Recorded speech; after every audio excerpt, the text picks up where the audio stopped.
Assalamualaikum teman-teman, seperti biasa sebelum mulai Mimin mendoakan semoga teman-teman semua selalu dalam keadaan sehat walafiat.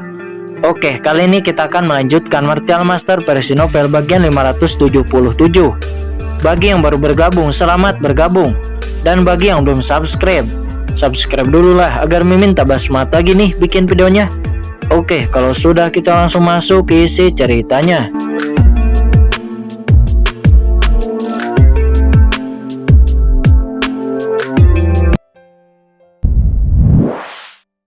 Sebelumnya dan apa yang dikatakan oleh Kaisar Pedang Tertinggi itu sangat berbeda.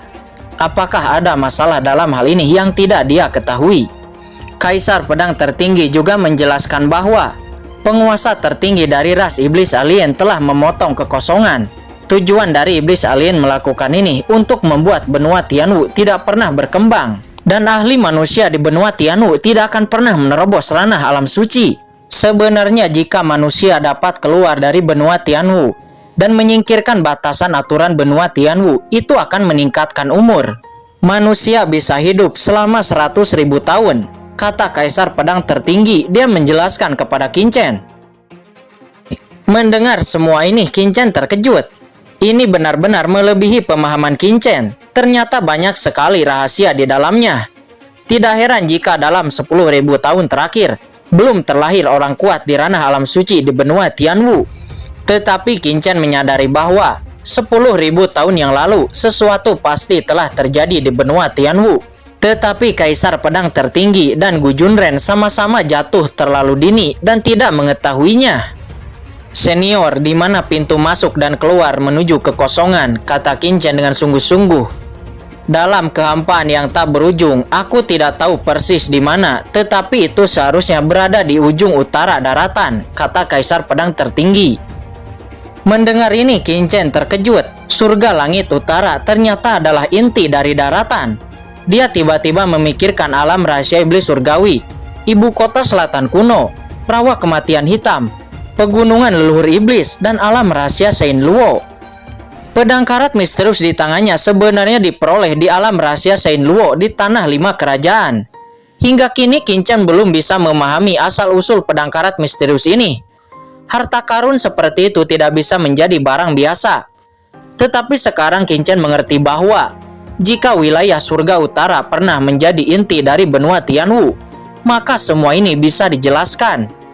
Hati Qin Chen tiba-tiba menjadi berat. Dia tidak menyangka ada begitu banyak rahasia di benua Tianwu. Benar-benar bukan tugas yang mudah untuk benar-benar menerobos blokade ras iblis alien. Jadi selanjutnya aku hanya bisa mengandalkanmu, kata Kaisar Pedang Tertinggi seraya melirik Qin Chen dan Mo Yuanbei. Saya akan mencoba yang terbaik. Sebelum saya menemukan asal mula benua Tianwu, hampir tidak mungkin bagi saya untuk menerobos ranah alam suci, kata Qin Chen. Dia menggelengkan kepalanya. Selain ancaman iblis alien, dia juga harus menghadapi pengkhianat ras manusia seperti Sangguan Sinner. Kalau tidak, bagaimana dia bisa bekerja begitu keras untuk menaklukkan kekuatan satu persatu? Sebenarnya, jika Anda ingin menerobos ranah alam suci, selain memahami asal-usul langit dan bumi, Anda juga dapat menyerap beberapa artefak suci dan juga kekuatan asal-usul ahli kuat yang telah jatuh. Dengan itu maka Anda memiliki kesempatan untuk menerobos ranah alam suci. Tetapi dengan itu Anda harus lebih banyak pergi ke tanah terlarang. Di tempat-tempat itu ada ahli teratas yang tak terhitung jumlahnya. Bahkan ada ahli dari surga. Jika Anda beruntung, mungkin Anda akan dapat menerobos ranah alam suci. Tentu saja bahayanya juga sangat besar, dan Anda akan jatuh jika Anda tidak berhati-hati, kata Kaisar Pedang Tertinggi. Mendengar ini Qin Chen mengangguk. Ini mungkin pilihan terakhir. Saat ini Qin Chen akhirnya mengerti mengapa Master Sekte Iblis Ilusi bisa mendapatkan batu hati iblis yang jelas bukan dari benua Tianwu. Dan saat mungkin Master Sekte Iblis memasuki Dead Cannon untuk mendapatkan harta ini. Salah, Qin Chen tiba-tiba tertegun. Mengapa Master Sekte Iblis Ilusi memasuki Dead Cannon? Dead Cannon adalah salah satu area terlarang paling berbahaya di daratan. Setiap ahli kuat di dunia tidak akan masuk ke area terlarang ini tanpa alasan yang kuat. karena ini hampir sama dengan mencari kematian. Saat itu Ji Wuxu memasuki Dead Canyon untuk menemukan dirinya sendiri. Mo Yuanbai juga memasuki Dead Canyon untuk menemukan dirinya sendiri. Dan di kehidupan sebelumnya, Qin Chen juga masuk ke dalam Dead Canyon. Itu hanya untuk menemukan kesempatan agar dapat menerobos ranah Martial Emperor. Tapi, di mana Master Sekte Iblis Ilusi itu? Mengapa dia memasuki Dead Canyon? Jenis keraguan melonjak dalam pikiran Qin Chen dalam 300 tahun terakhir. Satu-satunya tujuan dari ahli teratas yang memasuki Dead Canyon adalah untuk menemukannya. Mungkinkah Master Sekte Iblis Ilusi juga pergi ke Dead Canyon untuk menemukannya? Memikirkan hal ini, Qin Chen hanya menggelengkan kepalanya. Dia benar-benar berpikir terlalu banyak. Master Sekte Iblis Ilusi bahkan tidak mengenalnya. Jadi bagaimana mungkin Master Sekte Iblis Ilusi memasuki Dead Canyon untuk dirinya? Salah, saya belum pernah melihat wajah asli dari Master Sekte Iblis Ilusi itu. Mengapa dia berpikir bahwa pihak lain tidak mengenalnya? Selain itu, Qin Chen juga mendapat informasi dari kota Tianlei bahwa Master Sekte Iblis Ilusi benar-benar menyelamatkan kota Tianlei ketika dalam bahaya. Semua ini memberi Qin Chen perasaan samar bahwa Master Sekte Iblis Ilusi tampaknya terkait erat dengannya. Qin Chen telah membuat keputusan bahwa ketika dia bertemu lagi dengan Master Sekte Iblis Ilusi, dia pasti akan mengungkap topeng dari Master Sekte Iblis Ilusi untuk melihat wajah aslinya. Kemudian Kaisar Pedang Tertinggi juga menjelaskan bahwa di benua Tianwu, banyak ahli kuat dari ras iblis alien telah disegel. Dan jika Qin Chen menemukan ahli teratas dari ras iblis alien yang tersegel itu, dia harus membunuhnya. Di saat menjelaskan ini, nampak napas Kaisar Pedang Tertinggi semakin lemah. Mencari master yang tersegel, Qin Chen mengerutkan kening. Meskipun kekuatan jiwanya menakutkan, benua Tianwu terlalu besar. Akan sangat sulit untuk menemukan master yang disegel itu. Butuh banyak waktu dan dia mungkin tidak dapat menemukan jejak sedikit pun. Tetapi jika Avatar Qin Mo dapat menemukannya, mungkin ada beberapa keuntungan yang tidak terduga. Namun yang membuat Qin Chen pusing kepala adalah Qin Mo masih berada di dalam segel luar angkasa di Laut Guntur dan tidak ada berita sama sekali. Nah, aku akan segera menghilang. Apakah kamu punya hal lain untuk ditanyakan? Kata Kaisar Pedang Tertinggi. Senior Kaisar Pedang Tertinggi, bisakah kamu merasakan lokasi dari sarang iblis kekacauan? Kata Qin Chen dengan sungguh-sungguh. Untuk saat ini, menemukan lokasi dari sarang iblis kekacauan adalah yang paling penting. Tidak, aku hanya bisa merasakan bahwa sarang iblis kekacauan tidak ada di Wuyu. Selain itu, sarang iblis kekacauan tidak sepenuhnya turun ke benua Tianwu. Apa yang baru saja kita rasakan sebelumnya, itu hanya bagian kecil dari sarang iblis kekacauan. Jadi, kalian masih punya waktu, kata Kaisar Pedang Tertinggi.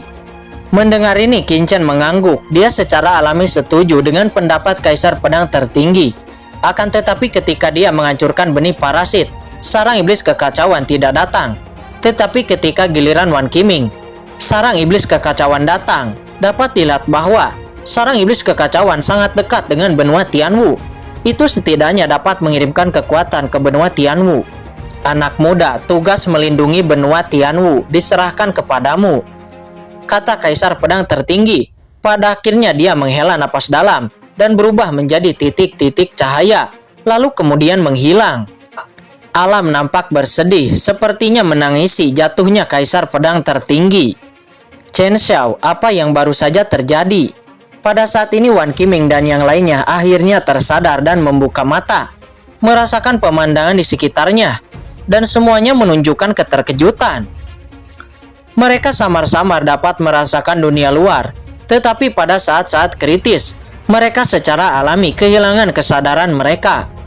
Apakah kamu merasakan sesuatu barusan? Tanya Qin Chen. Mungkin dia bisa belajar sesuatu dari Wan Qiming dan yang lainnya. Ya, pada saat kritis, ketika saya bertarung melawan benih parasit, saya sepertinya merasa ada sesuatu yang memanggil benih parasit. Tetapi kemudian saya mengalahkan benih parasit dan kekuatannya menghilang. Dari mana asal kekuatan itu? Tanya Qin Chen. Aku hanya samar-samar merasa bahwa kekuatan itu berasal dari arah utara, kata Wan Qiming. Di utara? Qin Chen menurutkan kening. Apakah itu ibu kota selatan kuno? Pikiran pertamanya adalah ibu kota selatan kuno. Dan di surga utara, ibu kota selatan kuno adalah tersangka terbesar. Sepertinya aku harus mencari kesempatan untuk pergi ke ibu kota selatan kuno, gumam Qin Chen di dalam hati. Tentu saja sebelum itu Qin Chen masih memiliki tempat tujuan lain yang harus dikunjungi, yaitu aula perangkat atau Qi Dian. Selama aula perangkat ditarik, kekuatan teratas di benua Tianwu akan sepenuhnya berdiri di garis yang sama dengannya untuk melawan istana berkabut. Esok harinya, Qin Chen membawa Mo Yuanbei dan yang lainnya langsung menuju ke aula perangkat. Sementara Wan Qiming dan yang lainnya dimasukkan ke dalam cakram giok Qiankun.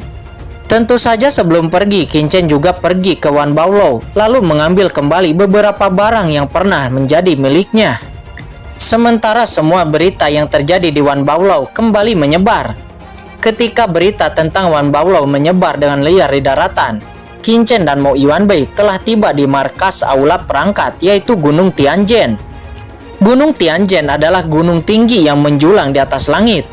Itu adalah markas aula perangkat dan juga dikenal sebagai tempat yang paling dijaga ketat di daratan.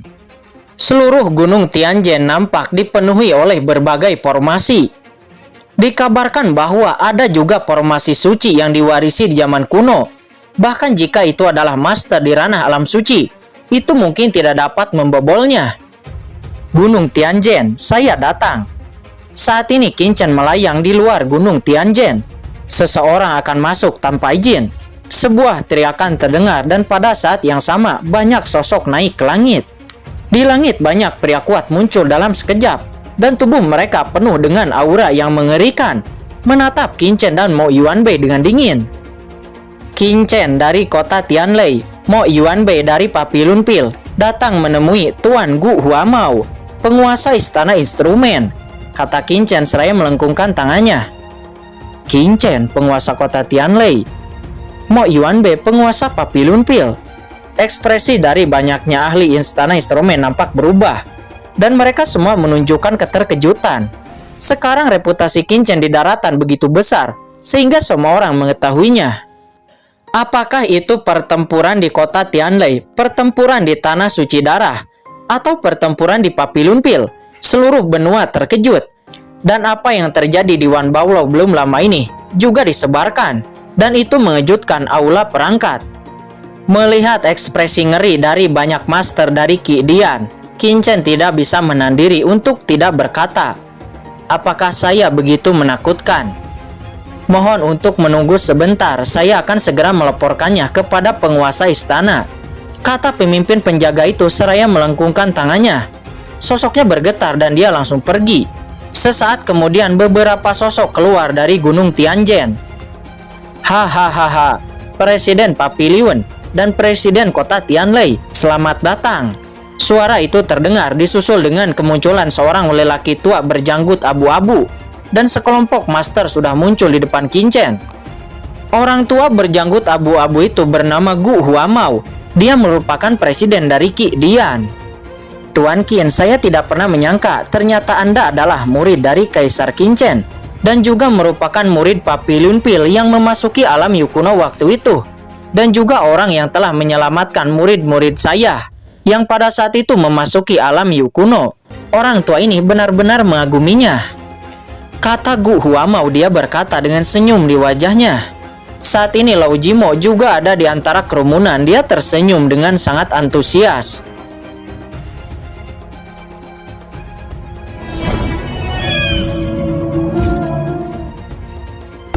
Oke guys, sudah dulu ya. Jangan lupa subrek biar lanjut terus ceritanya. Bagi yang sudah subrek, mudah-mudahan dimudahkan rezekinya. Mimin undur diri. See you next and goodbye.